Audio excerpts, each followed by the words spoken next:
Question, the member from Parkdale High Park. Thank you, Mr. Speaker. My question is to the Premier. Earlier this month, we learned that ridership on the Union Pearson Express is not growing. It is, in fact, shrinking. President of the Union Pearson Express blamed Torontonians for not getting on board.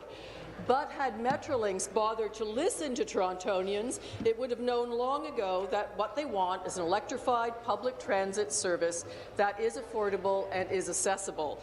Why is Metrolinx blaming the people for low ridership on the Union Pearson Express instead of listening to us? Transportation. Thanks very much, Speaker, and I thank the member from Parkdale High Park for the question. As I said yesterday in the legislature, and as both I and the Premier have said over the last number of days, we understand that ridership numbers are lower than anticipated and lower than we'd like them to be, Speaker, which means that we are all working hard, both within this government and also Metrolinx working hard to make sure that we analyze the entire situation so that we can get ridership up. I did mention yesterday that this past weekend, Family Day weekend, the Up Express was free, Speaker, and we saw literally tens of thousands of people take advantage of it. What we do understand is that when the Up Express is used, the research demonstrates that it is a service that is very well regarded, Speaker. Collectively, we have to work hard to make sure we get those numbers up, and we're looking at every aspect of the service to make sure that we produce that outcome. Thanks very much.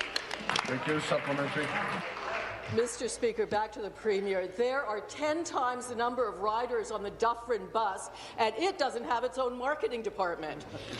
The Union Pearson Express was originally supposed to be run by the private sector at no cost to the public, but the private sector understood that this business model wouldn't work. Despite this, the Minister of Transportation at the time insisted that the Air Rail link proceed as planned under the same flawed business model and asked Metrolinx to take over the project.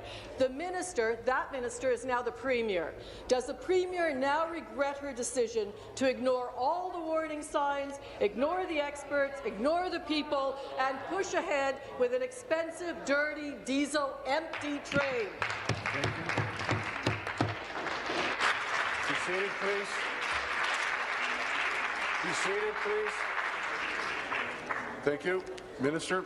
Thanks very much, Speaker. As I've said on many occasions, what we have to remember above all else about this service, Speaker, is that because of the leadership of this government, because of the leadership of this Premier, it was an infrastructure project that was delivered on time and on budget in time for the Pan Am Para-Pan Am Games as promised, Speaker. Having said that, Speaker, as I said in my earlier answer, there is broad recognition by this government and by the team at Metrolinx that we have to work hard to make sure that we use every available tool, including looking at the fare structure to drive ridership up. Because, Speaker, again, we know that when the people of this region, tourists or residents who live here, Speaker, when they use the service, they like the service.